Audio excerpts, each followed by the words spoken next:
Hello and welcome to Book Club on the Go, the podcast where we explore one book at a time. Today we will be discussing one of the most iconic novels of all time, Wuthering Heights by Emily Bronte. As an avid reader and literary enthusiast, I must say that Wuthering Heights is a masterpiece that has captured the hearts and minds of readers for generations. This novel tells the story of Heathcliff and Catherine, two passionate and headstrong individuals whose intense love for each other is both their salvation and their downfall. To begin our discussion, let's talk a bit about the author, Emily Bronte. She was born in England in 1818 and lived a relatively short life, passing away at the age of 30. However, in her short time on Earth, she left an indelible mark on the literary world with her only published novel, Wuthering Heights.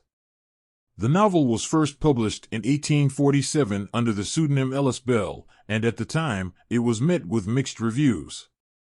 Some critics found the novel to be too dark and disturbing, while others praised it for its raw emotional power and intricate storytelling. One of the things that sets Wuthering Heights apart from other novels of its time is its complex characters. Heathcliff, the brooding and vengeful anti-hero, is one of the most memorable characters in all of literature. His fierce love for Catherine is both beautiful and destructive, and his journey throughout the novel is a fascinating exploration of the human psyche. Similarly, Catherine is a complex and fascinating character. Her love for Heathcliff is all-consuming, but she is also torn between her desire for him and her need for social status and financial security.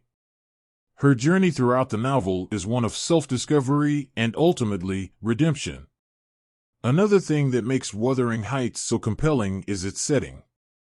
The novel is set in the bleak and desolate moors of northern England, and the harsh landscape serves as a metaphor for the emotional turmoil of the characters.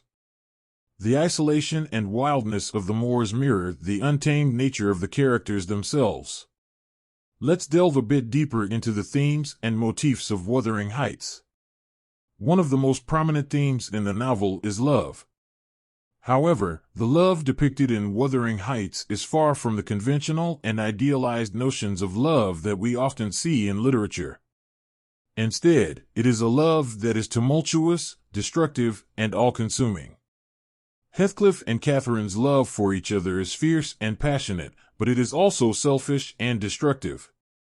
They are unable to be together due to societal constraints, and their love ultimately leads to tragedy and despair.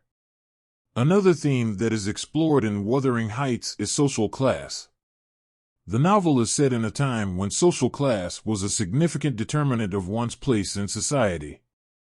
Heathcliff, as an orphan and an outsider, is shunned by the upper-class society that Catherine is a part of. This leads to a deep sense of resentment and bitterness in Heathcliff, and his thirst for revenge becomes a driving force in the novel. The theme of nature is also a significant motif in Wuthering Heights. The untamed and wild landscape of the moors serves as a metaphor for the raw and untamed emotions of the characters.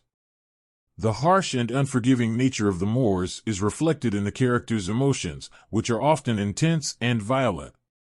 Lastly, the motif of ghosts and haunting is also prevalent in the novel. The ghost of Catherine haunts Heathcliff throughout the novel, and her presence is felt even after her death. This motif adds a layer of mystery and otherworldliness to the novel, further highlighting the intense emotions and passions that drive the characters. In conclusion, Wuthering Heights is a novel that is rich in themes and motifs. Its exploration of love, social class, nature, and ghosts makes it a complex and multi-layered work of literature. If you haven't read it yet, I highly recommend that you do so. It is a novel that will stay with you long after you finish it. We hope you enjoyed our discussion. Remember, this podcast is all about exploring one book at a time. If you want to dive deeper and better understand the book, we recommend picking up a copy and reading it yourself. Make sure to tune in next week when we discuss another book.